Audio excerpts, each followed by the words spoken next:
Hello lads and ladies, and welcome back for another video on the channel.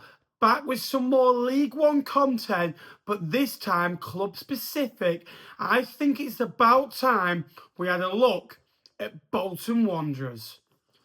Bolton Wanderers in League One is getting a little bit tedious down here. Things are starting to change under a new manager, Steven Schumacher, a different project, his first full season at the football club after having a summer to bring his own players in. They started well. In this video, we're going to have a look at what's changed, where they may thrive this year, certain weaknesses about Bolton as well. But why are the Whites so different this year? Why can they go one better? If you're a football fan and you like EFL content, do me a massive favour, go down there and press subscribe. That would mean the world to me. We're trying to get to 18,000 subscribers. We're very close now. If you can drop me a like, let's go for 100 likes on it. We always like the Bolton content, so if you could help us out, that'd be appreciated. I'll be honest with you, I'm no stranger to talking about Bolton Wanderers. I think that I seem to do it every time the Whites win. But Bolton Wanderers, since being in League One, they've been a breath of fresh air. Bit of a backstory. This is their 5th year back in Sky Bet League One. They've had the glory days of the Premiership, being in the Championship. But you talk about modern times, the ownership change. This is year 5 now. Bolton, in year 1, had a really good season. They finished 9th in year 1. Now, for the best part of the season, they were quite poor till January. Then they brought the likes of James Trafford into the football club, and they really felt like they ended the season really well. If that season would have gone on for 5 games longer, there may have been a chance that Bolton got into the playoffs, but 73 points in the end in that one. Year 2 was slightly different because they were more experienced. They were able to attract better players to the football club. Bradley, James Trafford had both signed on, and they had the likes of Dion Charles still available. Ricardo Santos, who was one of the best players in that time, was so solid, sound at the back, competitive, and they were okay to watch at times. To the playoff semi-final and lost out to Barnsley. But I'll be honest, I almost felt it was 1 year too early. If they went up, they'd be going up way too early. They weren't quite ready. Year 3 was very different. The pressure now on Bolton Wanderers. None of this playoffs that'll do. It was, we have to get promoted. Playoffs wasn't really an option. Playoffs was plan B. Plan A was, we've got to win the league. If not, we finish second. Playoffs are like, we've got to go through that again. They finished inside them. They weren't as good defensively. They had a lot of strong points, Bolton, that season, and they got to the playoff final. However, towards the end of the season, it almost felt like things were not going their way. He played Barnsley again a year later and got through. They lost the second leg and looked so vulnerable defensively, which they weren't for the best part of 2 or 3 years under him. They got to the playoffs, and ultimately, he got outsmarted by Des Buckingham, who did such a good job, and Oxford won promotion. After that, Ian Evatt, it should have been a handshake, thank you very much and goodbye. But they started the season with Ian Evatt. After 2 years in the playoffs, it's very hard to get rid of a manager. They started the season up and down. There were some good moments, there were some bad moments, but ultimately, it wasn't working out towards the end. He was telling fans to get lost, basically. Bolton had almost felt that squad had taken them so far. Everyone's got a bus stop that they get off at eventually. Maybe they passed that a little bit and got off. Instead of getting off at Horwich Parkway, you're talking that you're in Salford Crescent. That's how I felt. It was maybe a couple of stops too far for that team. He loses his job. Steven Schumacher comes in. Great appointment. It's an absolutely outstanding appointment. But it wasn't going to be a short-term fix. Bolton Wanderers, those talks of the playoffs last year, it would never been right for Bolton to go up. They needed a year where they felt like they were implementing things. They started to play on the front foot, and they had a year under his leadership in League One. And they got that. The end of the season, dreadfully, by the way. There was some absolute honking displays in there. What I like about what Bolton have done this year, they've got rid of the players that have been so successful for them over the last 3 or 4 years, over the past 2 windows. And you look at it, Aaron Collins, Dion Charles, Ricardo Santos, Gethin Jones, Nathan Baxter. That's just a couple to name a few that have left the football club. They haven't gone out and made pre-made talent and know this division. They've gone out and bought really exciting talent. It's a gamble. Gary Gale has lit up this division, gone under the radar. I'd go so far to say I think he's been the League One most underappreciated player so far. Mason Burstow, who's started off like a house on fire, 5 goals in 9. Koji Dubry is outstanding. What a loan signing that is. And Bolton Wanderers can attract loan signings because of the size of the football club, but also what they've done for the likes of James Trafford and Connor Bradley, who are now at Premier League football clubs. And then they signed the likes of Ethan Arahan, who know this level, who was probably one of the best CDMs in the league for the last 2 years at Lincoln. Xavier Simmons is another player with talent and flair. He's never really proven it over a long-term basis because he's never been fit or never been given the opportunity.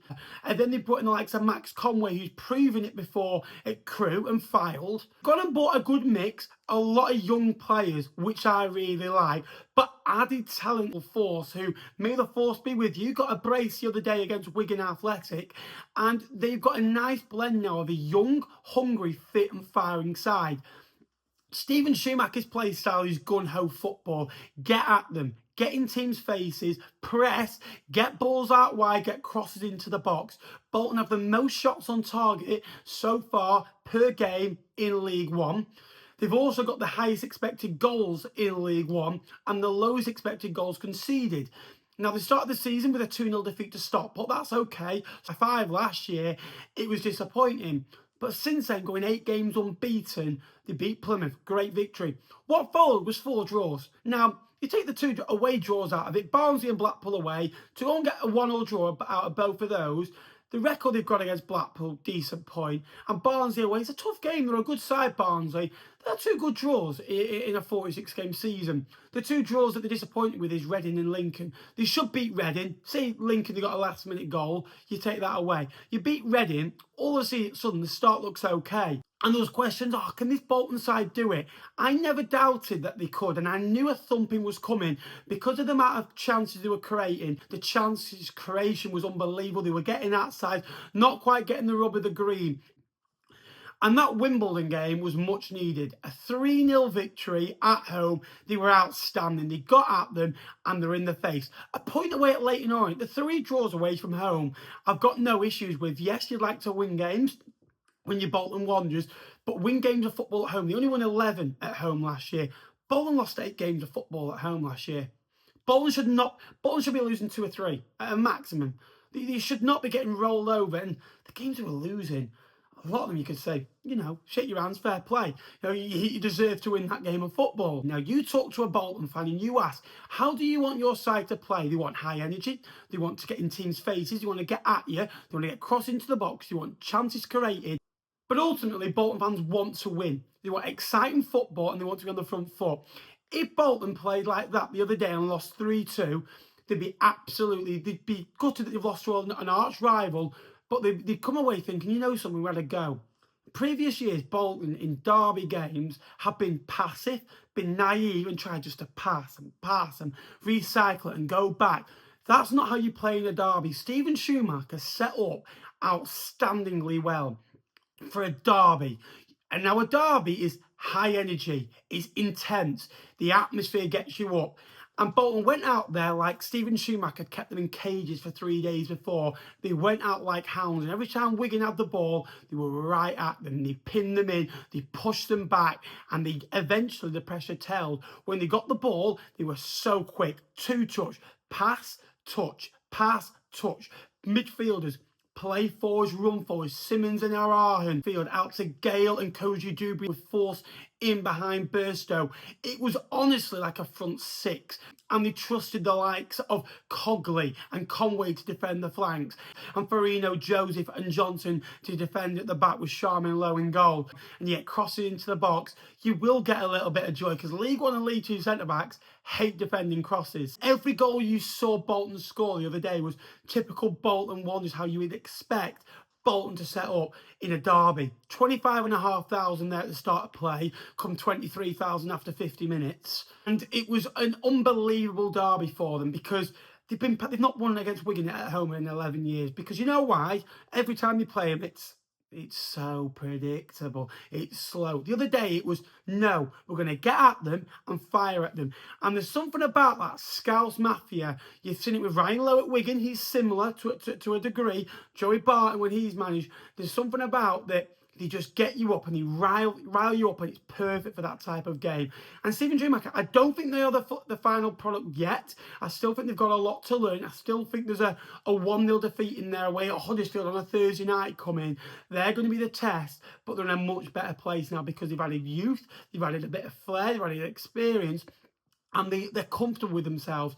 For the last 2 years, they've not played football the right way that Bolton should be playing. They were so slow and predictable, and you could go to Bolton and you knew you could just sit in your shape, and that would suit the opposition because how slow that Bolton would try and break us down. Now Bolton you've got to move quick with them. You've got to be switched on at all times, and every time you've got the ball, you know you're going to be pounced on. So they are a nightmare to play against. Highest expected goals in the division. My only issue with them, Forces on loan. Cozier Dewberry on loan. Now, for me, why go into Cozier Dewberry more so? Why take him back from a loan and loan into a championship club? Nathan Lowe, the prime example last year, was thriving. He's never really hit the heights since taken away from that loan. I'm a big believer is don't recall someone from a loan unless you need to put him in your first team, which is not going to play at Brighton. Let's be honest about it. Let the lad thrive. He's young into his age. He's, I think, young 20s. Force is different. He's 27. I don't think he's good enough to get into Middlesbrough's team. They're pushing on a different level. So that's the only issue. But Bolton can go and attract more players because of what they are like. Only 3 players the other day that have been at Bolton for a while that started. And you're looking at that. It's Cogley, Farino, Joseph and Johnson. On the bench there, you've got Morley and Sheehan. That just shows you the strength and depth that this Bolton Wanderers side have. That we've not even mentioned that we're over, 15 minutes into the video. So I'm thinking Bolton Wanderers are one to watch. No one's raving about them as much because of how poor they did last year, but everyone will rave over Bolton eventually because the size of the club, they've got a great manager and they've got a great squad. Overall, I think Bolton could be one to watch this year. This could be their year. 5th time lucky. We've said it far too many times over the years and it's not come true. But that is my opinion on Bolton Wanderers as one to watch. If you'd like to see your club featured on this over the course of the season, we're going to try and do some in-depth views on League One and League Two football clubs. Thank you so much for watching. Leave me a like. Let me know what you think of the concept down below. Subscribe for more EFL content. Can Bolton Wanderers go all the way? We shall soon see. White Army!